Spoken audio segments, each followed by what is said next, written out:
silence their cell phones with the exception of our emergency personnel. And I'd also ask that you please join the commission with the Pledge of Allegiance.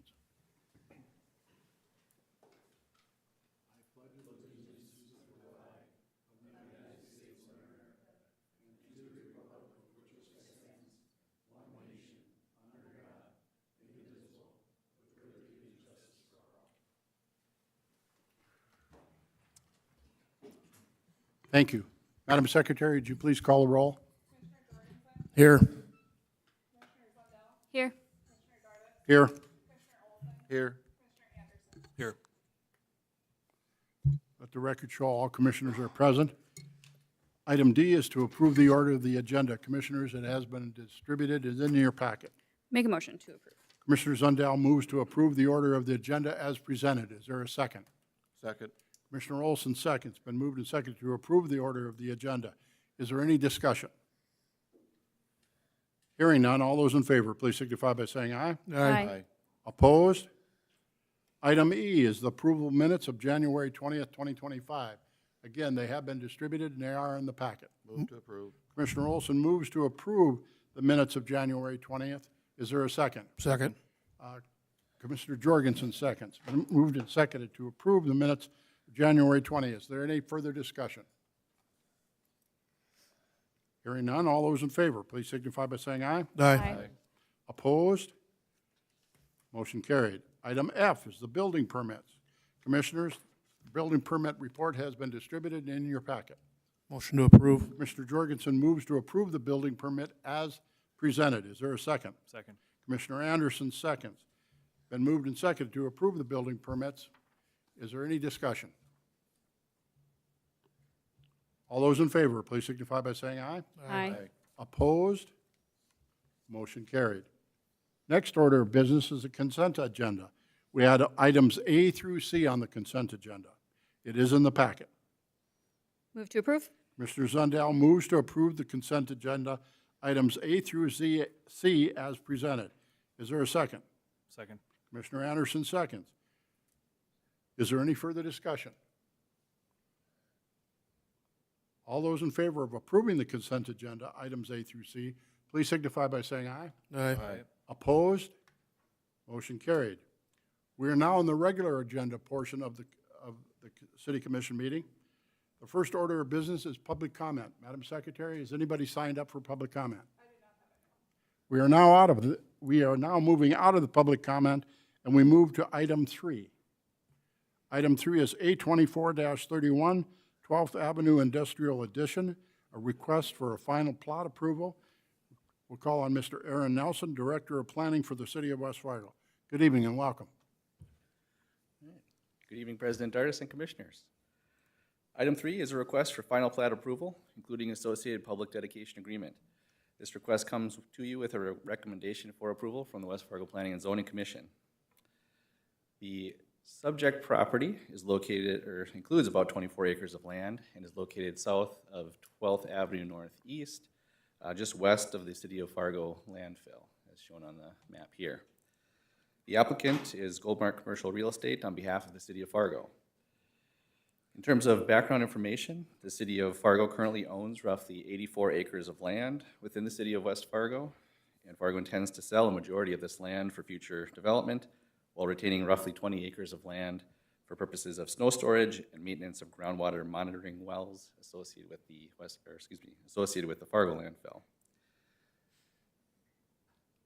The proposed subdivision accommodates this division of land by platting the land, which the City of Fargo intends to retain, into 2 lots, as shown on the subdivision plat here. Additionally, the subdivision plat includes right-of-way dedication for 12th Street Northeast, shown on the west side of Lot 1 on the plat, as well as additional public right-of-way dedication for future expansion of 12th Avenue Northeast. There is no need for parks in this area, and so the Park District has requested fee in lieu of land dedication for this subdivision, the details of which are included in the public dedication agreement in your meeting packet. To date, staff has received no comments regarding the proposed subdivision plat, and overall, staff finds the proposed subdivision to be consistent with city plans and ordinances as outlined in the staff report. So with that, the requested action tonight is to approve the final plat of 12th Avenue Industrial Edition, along with the associated public dedication agreement. I'd be happy to answer any questions you may have for staff. Questions for Mr. Nelson? Anyone? Does the changing of this plot, is there any indication that there's going to be any improvements made on there with regard to any of the streets or access? There are no requests for public improvements at this time. So right-of-way is being dedicated, though, for 12th Street Northeast to provide the opportunity for access and utility infrastructure within the general vicinity at a later date, but there's no such request at this time. Thank you, Mr. Nelson. Commissioners, any additional questions? No. This is an actionable item. Move to approve. Commissioner Anderson moves to approve A24-31 12th Avenue Industrial Edition for a final plat approval. Is there a second? I'll second. Commissioner Jorgensen seconds. Moved and seconded to approve item 3, A24-31 12th Avenue Industrial Edition. Is there any further discussion? Hearing none, all those in favor, please signify by saying aye. Aye. Opposed? Motion carried. Thank you, Mr. Nelson. Item number 4 is the Improvement District 2290, 2025 Public Works Mill and Overlay. We call on Mr. Dan Hansen, City Engineer. The purpose of this discussion is to conduct the determination of protest sufficiency and approve the associated resolution. Thank you, Commissioner Dardis and Commissioners. What we're here to do is to talk about mill and overlay project that we started the process for. The commission did approve a resolution of necessity. Since that time, engineering staff mailed out a notice of potential assessment improvements impacting properties to each owner within the improvement district. The notice provided the estimated assessments for the properties, listed the dates of the publications, and outlined the process for owners to file a written protest. 5 residents at the time of me putting this together had called in asking some questions. Since then, we've fielded a lot more questions from that neighborhood. What I can say is we did receive 0 written protests that would protest the creation of the district out of the 377 letters that we mailed out. A lot of the questions were misinterpretation of the letter because we had listed $1,600, for example, as the estimated assessment on a single-family residential property.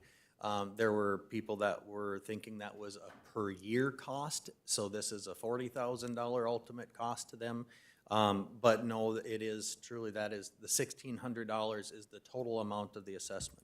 Now, the term and the interest rate will eventually be determined by the commission and the assessment commission. But just for clarification for the public and anybody here, we are talking that $1,600 is the total amount of the estimated costs for that assessment.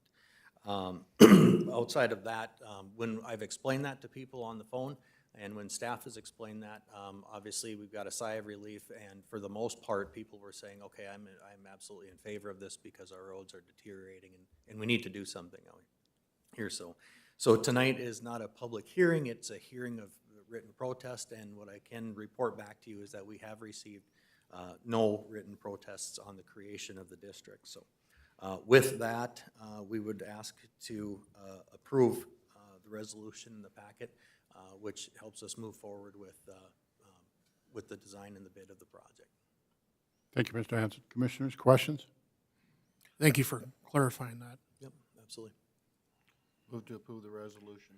Commissioner Olson moves to approve the resolution. Is there a second? Second. Commissioner Zundell seconds. And moved and seconded to approve the Improvement District 2290, 2025 Public Mill and Overlay Project. Is there any further discussion? All those in favor, please signify by saying aye. Aye. Opposed? Motion carried. Thank you, Mr. Hanson. Thank you. We move on to item number 5. This is 2025 West Fargo Signal Retiming and Operations. Again, we call on Mr. Dan Hansen, City Engineer. Purpose of the discussion is to approve a task order number 5 with Bolton and Mink Incorporated. Mr. Hanson. Thank you, Commissioner, President Dartis, and Commissioners. Approximately about every 5 years, we go through a process where we retime the signals. We take a look at each one of our signals in town and make sure that it's operating properly. Is there anything that we can do to improve the efficiency of those signals? Sometimes things change based off of traffic patterns changing. For example, the Blue Stem and 23rd Avenue, that's the one that we put in right next to Costco.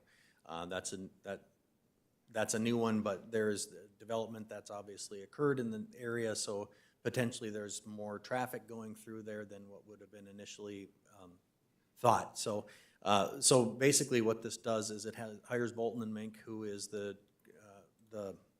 consultant that we use for our signals, to go through each one of those signals in town, take a look at how they're operating, how it is performing, and coming back with recommendations. The last time that we did this was actually only 4 years ago, and the reason that I'm bringing it back now, where I'm stating right in my report that typically we do this every 5 years, is we've added a number of signals in recent years that we could take a look at. And the other thing is that there is a project that's coming this upcoming summer where we're going to be aligning some turn lanes on 9th and Vets, and also modifying some of those signals. We can incorporate those signals into this because Bolton and Mink is also doing the design work for that, so they can take a look at what the traffic patterns are for that. And that way we have the data necessary once we add those extra, once we line up those turn lanes and change some of the signals to make some more pedestrian-friendly improvements to the signal systems. That way we can have the timing programmed into there to work at its most optimal efficiency. So originally the cost that we had anticipated in the 2024 CIP, we had a line item for $375,000 based off of an estimate that was done by our former transportation engineer. And you can see that the task order that we have is far less than what that number is. So I believe that it's a value to do that at work at this time. And with that, I would entertain any questions. Thank you, Mr. Hanson. Commissioners, questions? Go ahead. Mr. Jorgensen. Go ahead, Brent. Commissioner Jorgensen. Will this take care of the lights on Main Avenue? The 3 lights that we don't own, is that going to be involved? They will be looked at along with this, but we do need to coordinate with the DOT if we're going to make any modifications to the timing of those lights. What I will say is we've had some calls from some just traveling public. They said, hey, I've got an issue with this signal. At this time, this happened. And so I've gotten Bolton and Mink on the line. They've taken a look at it, and there have been slight modifications made to that. So the DOT is not opposed to making sensible changes. And I would estimate that once we do get this back and we do have some recommendations from the consultant, we would definitely go to the DOT for Main Avenue and ask them. An example of that is all of the lights right now currently have a 3-second yellow. Well, if you're in a loaded rig going down the street, by the time it turns yellow, they almost don't have enough time to stop by the time it goes there. So we would possibly be looking at extending the yellow for that, or maybe even recommendations how you see where you've got a counter that lets people know that it's going to be turning yellow here in the next 15 seconds or something like that. So those are the type of things that are going to be looked at, and so yes, it does include Main Avenue. I know a lot of people have expressed, I shouldn't say a lot, but numerous people have expressed their concern the protected arrow lights aren't working. Mm-hmm. They're always flashing yellow. They don't give you the right to go until, especially like the one on Main and First. Yeah, where it just goes directly right to flashing yellow. Yeah. And things like that absolutely would be looked at. Good. Mr. Hanson, would you clarify the statement that Commissioner Jorgensen made about those light standards that are not the property of City of West Fargo on Main Avenue for the public's consumption? Yes, the signals that are on Main Avenue is owned and operated by the DOT. They own it. They have the ultimate say in what happens to that roadway. We do have a lot of agreements that we've worked on with them when we reconstructed Main Avenue and things of that nature, but they own and basically they are in charge of everything on Main Avenue. It is not a West Fargo call. We can't just make any kind of modifications to Main Avenue without their approval. Thank you. Commissioner Olson, you had something? Yep, just one thing, just to add to Commissioner Jorgensen's question about the timing there. You had mentioned like a countdown. How about the flashing lights that you see somewhere where it's gonna give you, because there is quite a distance on Main Avenue. Yeah. Even that would help, just to warn people that it's gonna turn to red. Right, Soon here, because you can get up to 45 miles an hour there, I think it is. So, or 40, and most are going closer to 50. So, Yeah, that's just one idea. Those are, both of those ideas were something that I brought up with Bolton and Mink when we were talking about looking at this. So whether we can do it or not is yet to be said, but it is something that can alert somebody driving the rig down the road, hey, you might want to start slowing down because it's going to be turning yellow. I appreciate it when I drive by Buffalo River Speedway on Highway 10. I watch those yellow blinking lights, and then I just know as soon as it starts blinking, I just slow down because there's no sense in pushing it, so. So my question was, since we were on a 5-year rotation or thing to re-signalize these or retime them, since we're only going 4, we go back to a 5-year after this unless we add more signals, or what's your Yeah, crystal ball correct. telling you?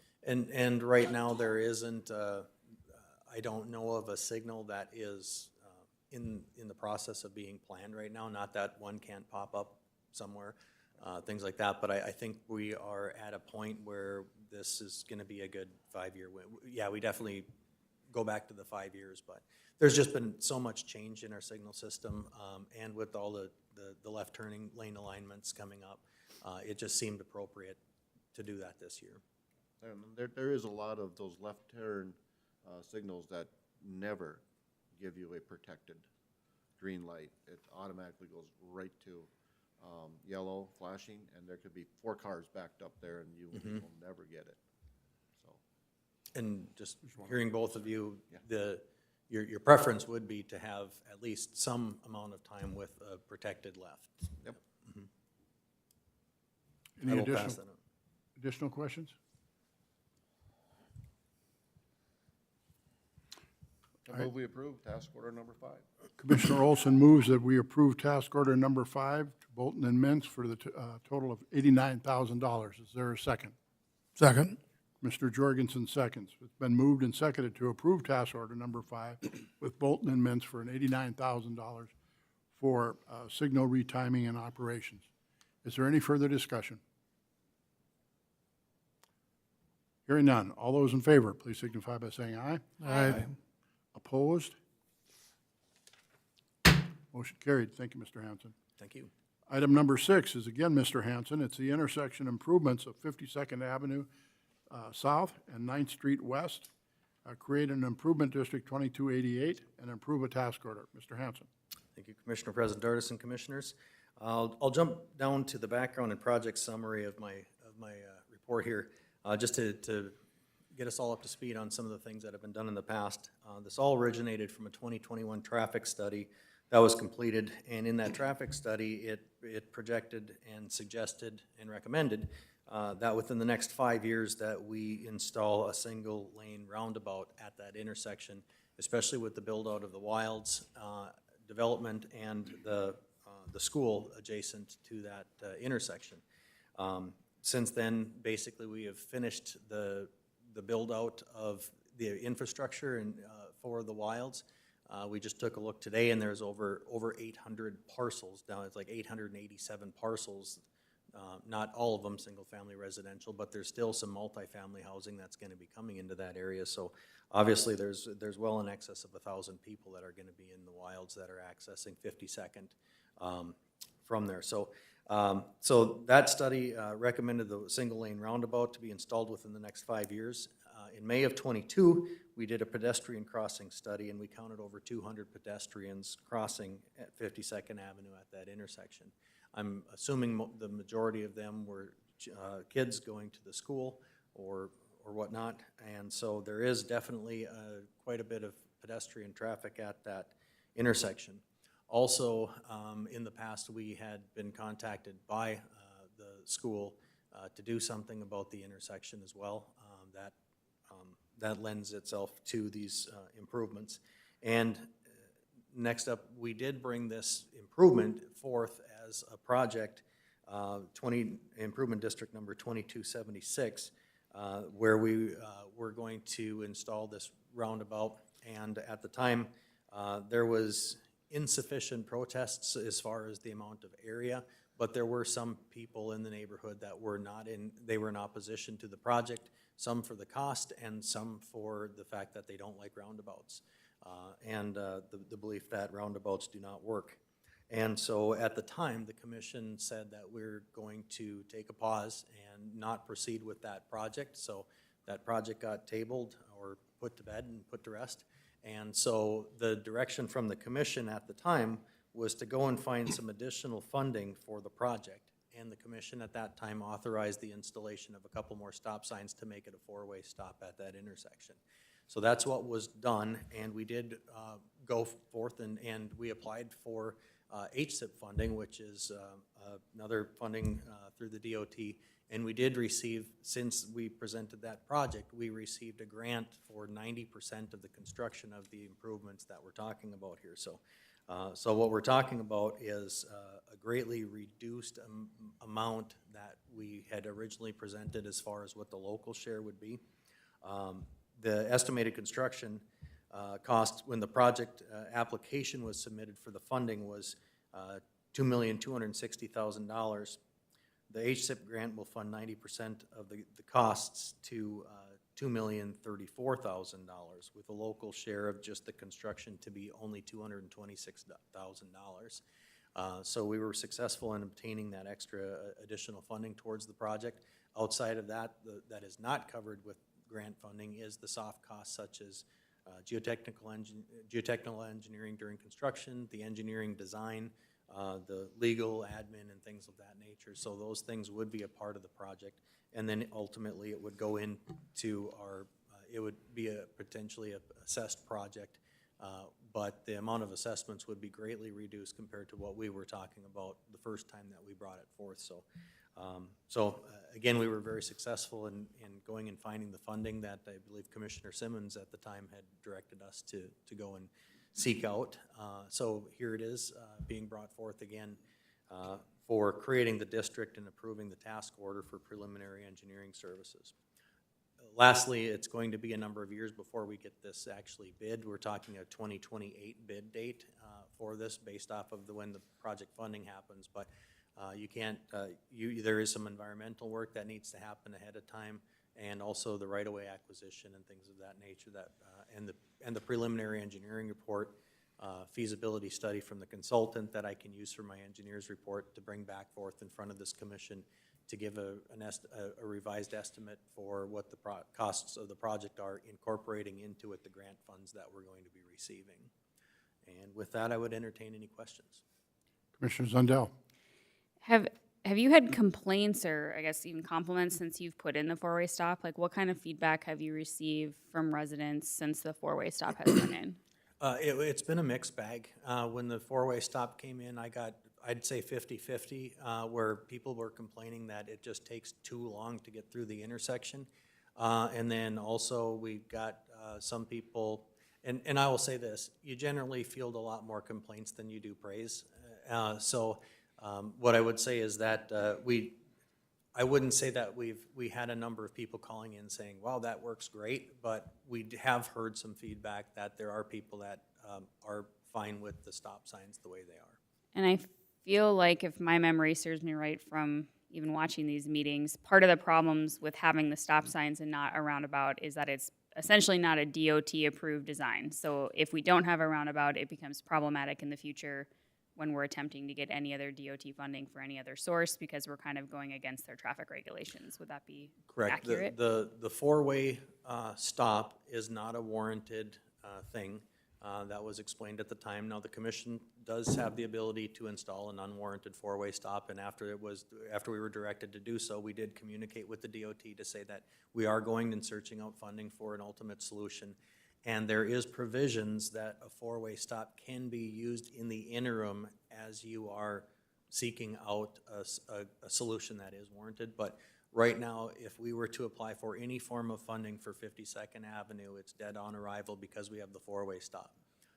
We don't have anything, there's bigger needs than 52nd Avenue right now, so we're a number of years out before we would be applying for like HSIP grants or something like that for that corridor. But we would not be able to apply for those with an unwarranted four-way stop. It would have to turn into either a signal or a roundabout, and whether the signal is warranted or not, we'd have to find out. I would expect once the Wilds is built out, a signal probably would be warranted, but we also don't have any of our fiber network within a half a mile of that intersection, so there's a tremendous cost of just getting the fiber network down there, which we can do. We have provisions in the CIP for citywide fiber networking, that type of a thing, but ultimately the best solution for traffic patterns, and studies have shown that for pedestrians' sake, roundabouts are more safe than traffic signals, especially because everybody has to slow down for it. And that as far as crashing and things like that, there's no T-bones at a roundabout. The only thing you'd have is fender benders where people are side-swiping, that type of a thing. But as people get used to it, and also if you take a look around the Fargo and the West Fargo community, there are, and I'm gapping on the other names of the schools, but we've got roundabouts right next to schools in Brooks Harbor is one in of other them. locations. If you look over in Fargo, they just put a big school right next to it as roundabouts.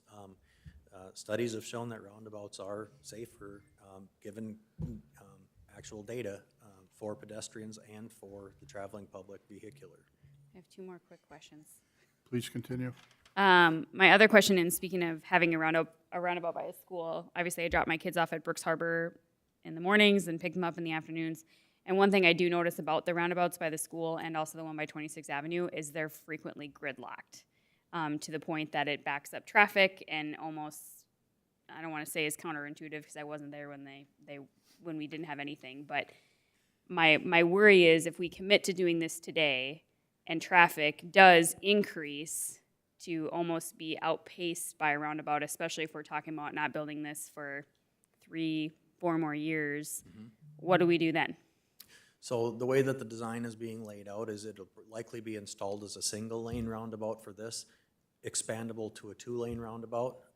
And so eventually, when you get the 2-lane roundabout, you'll have those outside slip lanes where people can go around the center and people are also able to enter in. So How does that function for like a pedestrian though? Because then when I'm thinking of 200 kids trying to go in and out of a 2-lane roundabout, that seems like we're really not providing any protections for a pedestrian at that point. I mean, a single lane roundabout I can see, but how does it work if you have a 2-lane roundabout and you've got 200 pedestrians trying to walk through that in the morning? I would point right downtown Fargo, right off the Veterans Bridge. There's a 2-lane roundabout, and there's a lot of pedestrian traffic around that intersection. They do function. Obviously, there's more for the traveling public to look for, definitely, but the signage is still there. And the other thing that you do is you don't put the pedestrians crossing right adjacent to the circular motion of the roundabout. You actually put it back a little ways. Like there's some exhibits in the packet that shows that where we actually have them cross is outside of the roundabout. Somebody's going to have to exit it, and it's not a lot, but a car or two worth of queuing that you can do in the event that you have that. The other things we can take a look at is obviously you sign it as a normal roundabout gets signed, but perhaps in the future we do have some form of a rapid reflecting flashing beacon where they can actually hit the button and make it For crossing. and make it flash at that crossing just to alert somebody a little bit more for that purpose. But yeah, so 2-lane roundabouts in urban settings still do work. But yeah, it's definitely not a local roadway single-lane roundabout. And so the work that we be doing now is really not too much of an overlap if we have to make it into a 2-lane roundabout. The intent that we would be doing is going forth with the installation of a single lane, knowing that we are planning That you are someday planning to on expand it to a expanding. 2-lane. So we're going into it knowing that if we took a snapshot of this 50 years from now, it's probably a 2-lane roundabout. Okay, thank you. Additional questions? Commissioner Olson? Just to comment on Commissioner Zundel's comment about gridlock at a roundabout, you can get gridlock at a stoplight too, where only 4 cars gets through, and then somebody's asleep at the wheel at the front because they're texting, and they can't get through. So you can get gridlock at a stoplight too. So it works both ways. And one thing to mention on that is when we take a look at when we're doing the actual traffic analysis of an intersection, they talk about level A, level B, level F is the worst. The problem with the Brooks Harbor neighborhood is there is one outlet for that whole entire Level thing. F. Yep. So you take a look at the Wilds, there's 2 outlets, there's 11th and 9th, so there is another avenue where people can actually go out and then enter the roundabout from the west as well. Mr. Olson, continue your questioning. If the commission should approve creating this district and the task order for the public, does this actually say that we're committed to doing this, or this is step 1? It could still be stopped at a certain point if the commission feels it's not. Yep, absolutely. So with this, we would come back and we would start the whole process again like we did with District 2276, where we'll come back with a feasibility study, and then at that point in time, when we have all the presentation of what is this going to cost, then we would pass another resolution of necessity. We would send out all the letters to the district and have another meeting like we had earlier, where it would be a hearing of written protest. Thank you. Commissioner Anderson. I think there's, excuse me, one difference that I see with the potential roundabout here versus at the other nearby schools or near other school locations is the 50 seconds in arterial roadway.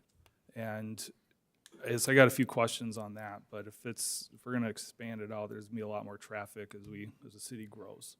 So I've got concerns, but I need to just ask my questions, so I have all the context and background, but, regardless of project, let's say we're not going through with any stoplights or anything right now, but at what point naturally would we be looking to get fiber down there? We would never have fiber down there unless we were going to put a signal system in. Okay, so what would that look like if we expand 52nd? Like, how long until we anticipate that happening? You know, expanding 52nd, say we grow, at what point in time would we see that? Because that's when I would expect to see some more conversations around this happen. Mm-hmm. Right now, we would apply for HSIP funding for a 52nd. The current round of funding is for the year 2030, and there are streets such as Center Street North, 9th Street Northeast, Northwest, that we would be looking to get funding for there. And then there's also, there's been talk at some point in time expanding Cheyenne to a full section south of 40th Avenue. That would be another project that we might want to submit for, and then 52nd. Really, it would be after we would get the amount of traffic that we feel that we would need to expand it out.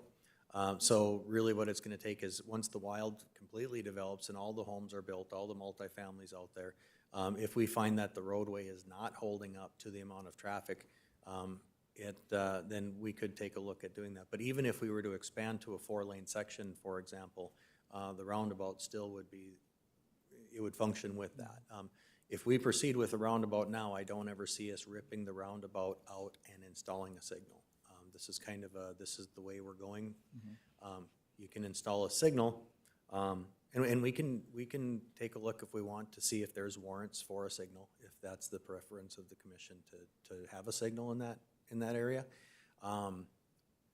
You need a certain amount of traffic coming from both ways and things like that. So I don't know if it would meet the warrants for that, but if we did say that a signal is there in the 2024 CIP, we have $250,000 per year for citywide fiber looping projects.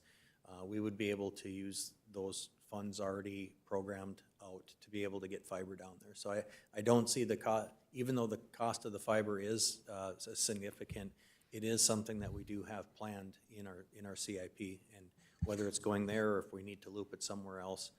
For example, 9th Street Northeast does not have any fiber in it right now, so we're going to be installing conduits with the upcoming reconstruction, but we're going to need to run fiber through all those conduits, so that'll be the 27 allocation of it, so.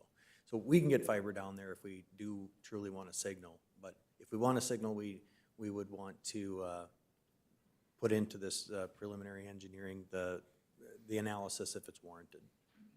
Okay, one more Please question, one more question. I guess, assuming as equal as we can, right, so we have fiber down there and we have a signal, or we have this roundabout, what's easier to work with when we expand 52nd? Just trying to look long-term. If we put something in now, what's gonna be the most efficient way to get through this intersection with that expansion of 52nd? There is the roundabout would pass traffic through more than a signal, more efficiently than a signal. I'm talking like cost and amount of work and things like that. If we installed a signal right now, we would likely install it far enough out for expansion, so there really wouldn't be a lot of cost in the future other than just some reprogramming and maybe adding another head type of a thing. So pretty nominal costs of retrofitting a signal in the future as long as it's designed properly now. With the roundabout, all the right-of-way would be purchased. It would basically be adding one more lane. So more cost than modifying a signal, but not the $2 million here. And the other thing is, if we don't do the roundabout, we have to go back and give back the grant money, because the grant money was awarded to us with the submittal of a roundabout project. Thank And you. to clarify, MetroCog, which obviously helps with our planning, they recommend the roundabout. MetroCog does not recommend the roundabout. They help with the funding sources for it. The roundabout was recommended via traffic analysis study that was done for the 52nd Avenue corridor in 21 by Bolton and Mink. All right. Thank you for clarifying that. The times that there's congestion there is obviously beginning at school in the mornings and picking up the kids at night. And I live a block from this place, from this intersection, and I can tell you that the continuous flow out of the neighborhood or into the neighborhood at those designated times is amazing. Has MetroCog done any studies of what's going to happen once that the diversion channel is completed and the crossing at 52nd? Do they have any projections of what type of traffic patterns? Because there's restricted points of crossing the channel other than, a few, so. Yeah, there's going to be two crossings of the channel. It's going to be 32nd and 52nd. In West Fargo, yes. Yep, and what I can say is, standing at the podium tonight, I am not aware, but I can't imagine that they haven't done some projections. I haven't seen the study myself. But I can ask the question. Thank you. Mr. Zundell? When I look at the special assessment district that you have included, I see basically what looks to be the commercial properties just adjacent to the west on Cheyenne Street. You have marked as an unassessed district parcel. Correct. Is there a reason they are not included in, I think it's the last page of your, Yep, those are properties that have only driveway access out to Cheyenne. Let me get all the way down there. So these properties over here, they're larger properties that abut Cheyenne, and it's just driveways that go out to Cheyenne. So that was the reason that they were left out of it. Basically, everything that's in the residential district, including properties owned by the same owners. I'm sorry, 52nd Avenue LLC or whatever.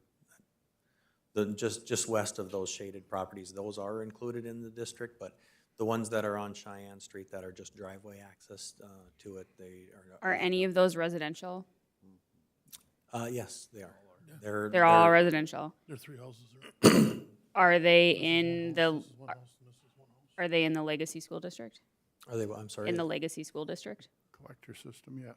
I believe so, yes. Does that play any factor at all into if they're in that feeder system for the school, they would be thought that maybe they'd be accessing, taking their, And one thing that we could do is if the commission would like us to add those properties to the assessment district, we sure can. I'm just wondering how, I mean, to me, the optics are, we have 3 large giant parcels that are in the feeder system for the school. It sounds like the school traffic area is part of it, so I'm just wondering I just want to make sure we have sound logic for why they would not be included if it seems to be a large portion of the conversation, again, is traffic flow in the morning and with the school. Yeah, and the reason they were excluded, they are in the district, but they're excluded, they're called out as not assessed in this, we're creating the improvement district and everything like that, but we can modify the district map to include those parcels if the commission so chooses. They are in that district, and again, the reason they're left off is they're just driveways that exit out to those arterial roadways from that, so. Everybody else exits out onto a local roadway or a. Okay. And along 9th Street and North Orania Way is where Hope Lutheran is planning on building. Is that not correct? That is correct. Right now, there is some plans that are going through the planning commission and things of installing a new church out adjacent to 9th Street. So those patrons would be coming in and out of, the majority of the people that would be getting to that church, in my opinion, would be coming off of 9th Street. Adding traffic during a church's peak hours, so your Sunday mornings, Wednesday evenings. Commissioners, any additional questions? Mr. Hanson? Just a comment. Please, Commissioner Olson. Mr. Hanson referenced the double lane roundabout on Main Avenue just before you cross the Veterans Memorial Bridge into Moorhead. I travel that several times a month for meetings right down in that area, and at 4 o'clock in the afternoon and at 5:30 in the afternoon, and you can flow right through it. There isn't and I'm pretty sure there's probably more traffic there at those times than there would be on, down on 52nd Avenue because of the going back. It'd be comparable, I would say, but traffic does flow right through there. Sure, you're going to get a 2 to 4 car, stack at times, but then there will be times where you can just cruise right on through, a lot quicker than a stoplight. Especially when you don't see anybody coming for a block on a stoplight, you gotta sit there. Yeah, and when I said the slip lanes, what I was talking about is you can just, and this is probably a poor example, but you can see basically what a slip lane would be is the ability to be on the outside of it. So there's some times where the double lane roundabout, the second lane doesn't go all the way through the circumference, but you don't see the traffic coming from one piece of it. So you can design some slip lanes to your normalized traffic, for example, coming out of the wilds, taking an eastbound turn onto 52nd. That's the majority of the traffic in the morning. So you have that slip lane there and still allow for people to go into the traffic circle and move through it as well. But like you said, roundabouts, stop lights, signals, any intersection can get inundated with traffic during peak hours. But what the studies have shown from the reports is that what will function the most efficiently for a level of service is the roundabout. Dan, if you go up a couple graphics here, I don't know which one would be next one. Right there. Yep, there's would be a better, or the next one even. Nope, it must be the last one. the last It's one. on my page 120 of the whole agenda. I don't know what it is on your separate one. It doesn't really show, but Right there. there we go. You can see how the inside lane going north into, north of 52nd, you don't even get involved with anything keep going to the west. Correct, and like, one of the things is obviously when parents drop off their kids to Legacy Elementary, and they're done dropping their kids off and they're coming to the intersection, they're gonna be able to proceed fairly uninhibited into the roundabout at that point in time. And eventually, when they're coming through here, they'll be able to get into this lane, coming around it, and they'll be able to exit in the left lane, whereas the people coming north at the same time after the parents have just dropped off the kids, but also everybody from the wilds is heading to work. So everybody from the wilds, they're gonna have their own slip lane on the outside, and the people coming out of the elementary school are gonna be able to go around it and take that interior lane. So it does support both of those traffic movements to be able to come out of there. And these are all options that have been brought up. So, I mean, the final design hasn't been determined, but it might be where this is the one that we choose to move forward with. And this is a good one of an example of where I was talking about how we're not crossing the pedestrian traffic right at the circle. We're back here, and we can even take that a little bit further if we wanted to get there. But we could put, like I said, some flashing signage or something like that too, right at that crosswalk.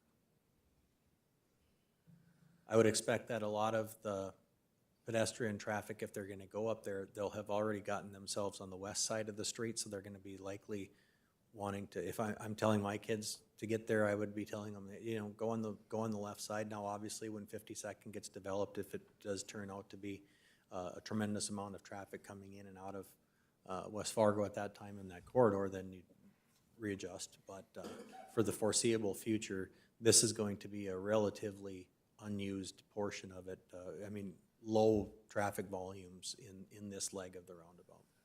And that's where I worry about the warrants of being able to get a signal there, is we just don't have the traffic coming from the west right now, I think. And you can't only look at peak hours when you're looking at warrants. Any additional questions for Mr. Hanson on item number 6?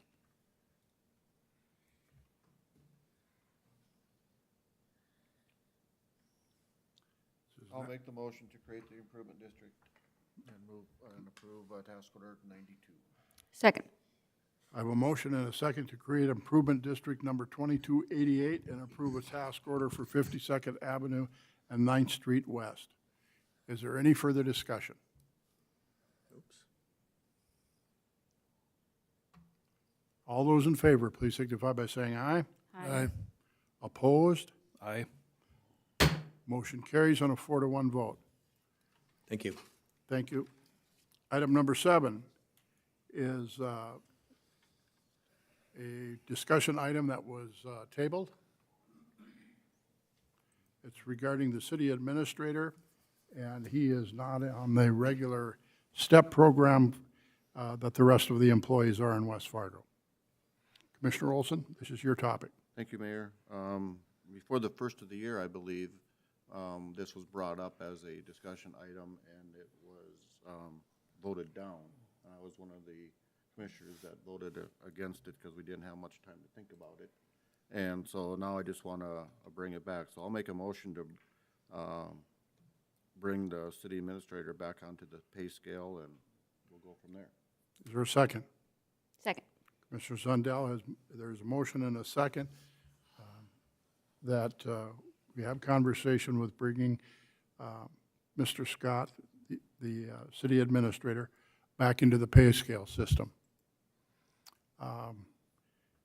Commissioners, if you have any questions, I would defer to our Human Resource Director, Sarah Gosevic. Oh, excuse me, yes. All those in favor, please signify by saying aye. Aye. Opposed? Thank you. Go ahead. Yeah, I would like to ask Sarah Goshevitz to come up and explain where we're at, and just also explain that if need be, if we decide to negotiate a salary, we may have to go into executive session. That is correct. So everybody understands that. So, as Commissioner Olson pointed out, this was brought up before the first of the year during the budget season, and it was voted down, now bringing it back. Basically, our city administrator is not a part of our grade and step system, as all other city employees are. Also, looking around in our sister cities and such, they also have their city administrators in their grade and step programs, along with all other employees. Right now, a decision, if you guys are going to move him back into the grade and step system, we first have to decide which grade, as well as what step would be appropriate for that. So the two steps to look, or the two grades, excuse me, to look at would be 25 and 26. They are our highest two grades in our system. Grade 26 is where the previous city administrator was.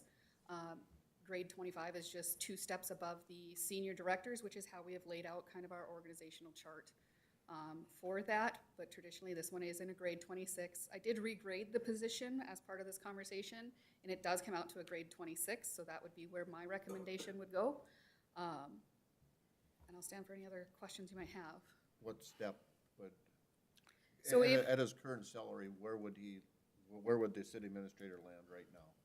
So right now, if we were just to move him straight back into the closest step and grade, we would be looking at a 26F, which comes out to about $213,532.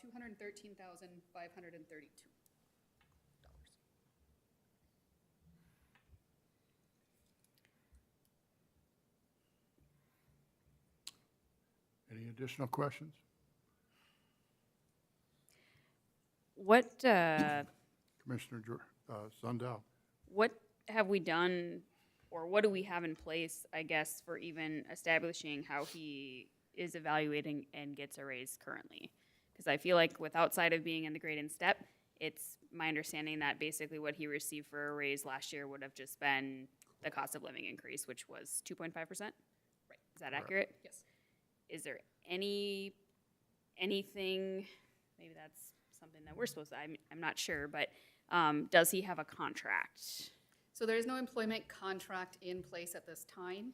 I believe the intent back when Mr. Scott was first hired was to create an employment contract, I can't tell you why that didn't happen, but I believe that was the intent. Now looking to move him back into the grade and step system. As far as evaluation processes go, you all literally just got a whole bunch of emails telling you that the evaluation system has been launched, and Mr. Scott is included in that. So going forward, his evaluation from that would determine whether or not he was qualified for the next step in the system. Commissioner Anderson?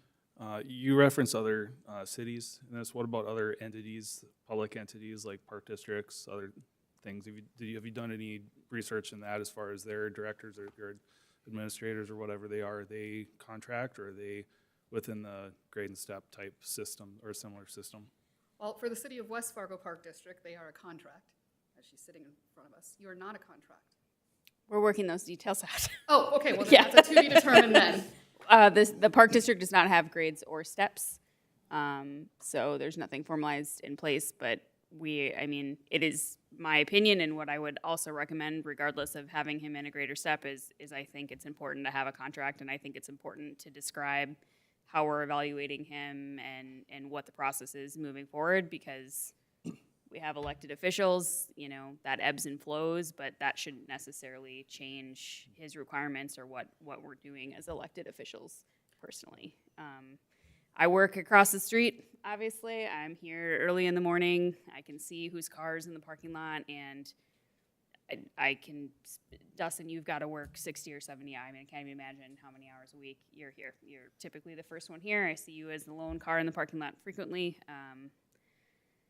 I think putting him in the same grade and step, personally, I was the one who brought the motion around the first time. I think it's important. I think also when we were talking about the potential to be outpaced by his subordinates at some point in time if we don't do this. So I personally think I would like to see both him back in the grade and step and also an employment contract developed so that everybody's on the same page with how this is supposed to be. And that is an option for you, commissioners. You can have an employment contract where the salary within is controlled by the grade and steps.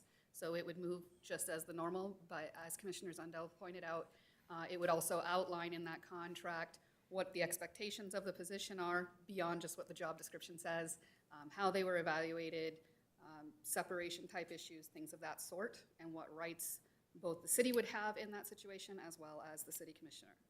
I want to go back to Commissioner Anderson. Do you have any follow-up or additional comments?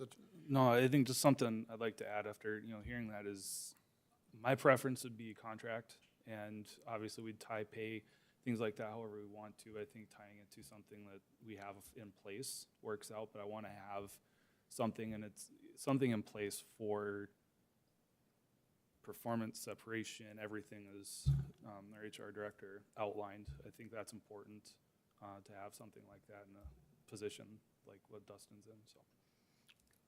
Commissioner Olson? You said you looked at our sister cities and other entities.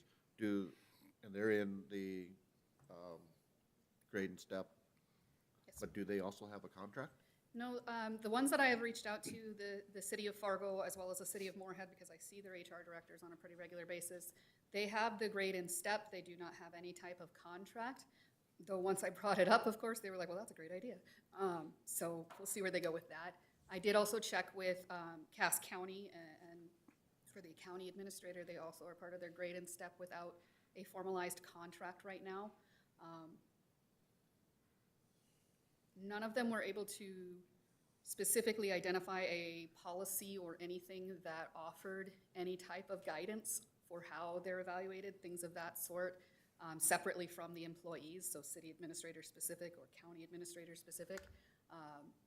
So we would kind of be taking that first step and developing new territory for that piece. Commissioner Zundell. Was our past city administrator on a contract? No. So I guess the question that I would pose, whether or not we do that or not, is to evaluate how do we think separation, not that I want you to go anywhere, but I think it's a, people come, people go, there comes times where we have to do stuff like that. So regardless, I think I'm a firm believer in having a contract that protects him, protects the city, has everybody all on the same page personally, and I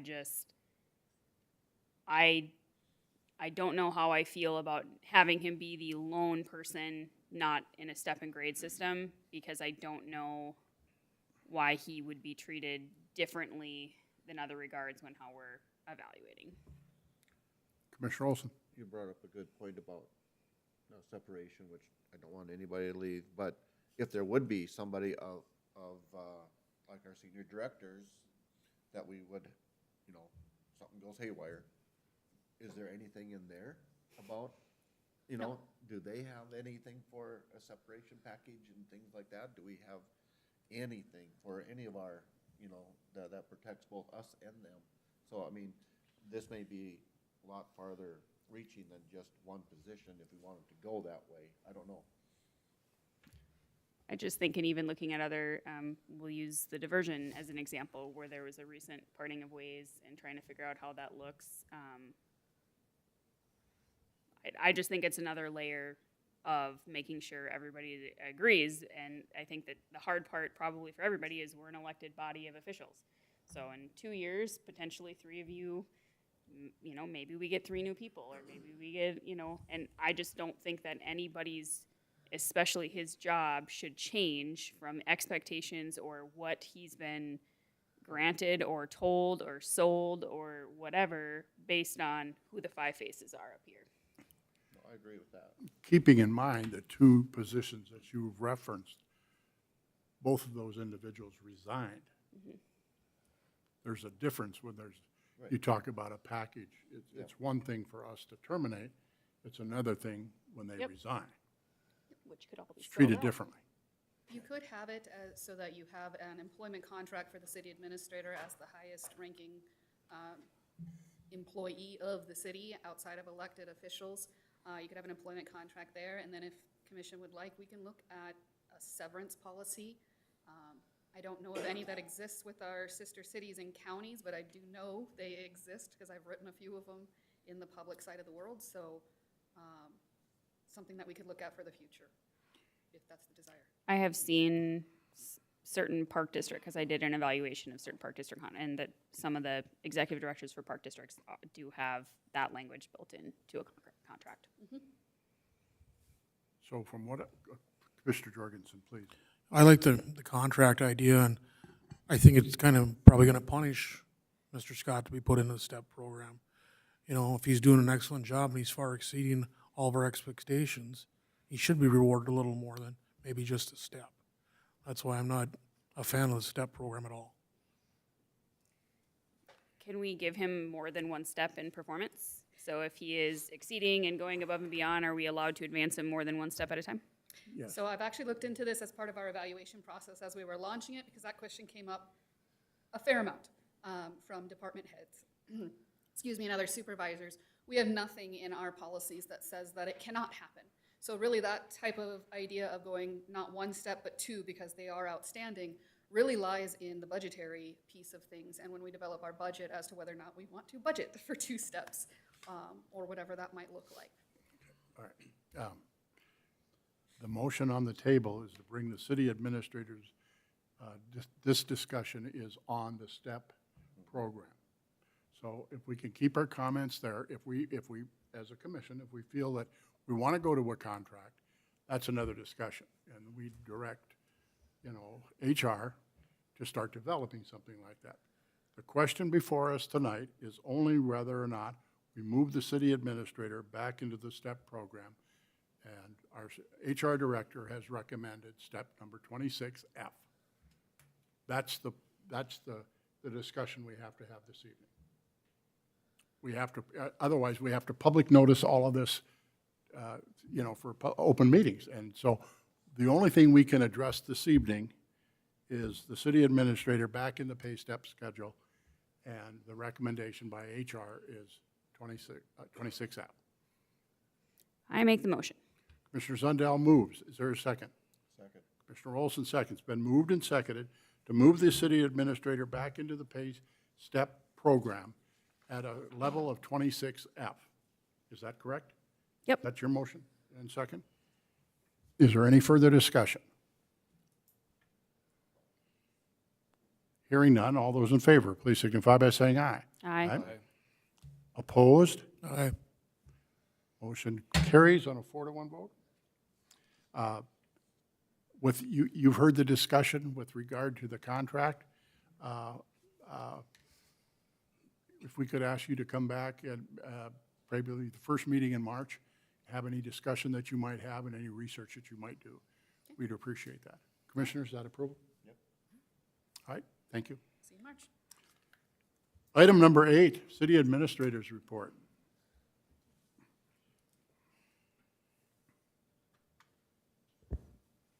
Well, good evening, Commissioner. Whoa, here we go. Good evening. We're going to get used to this place.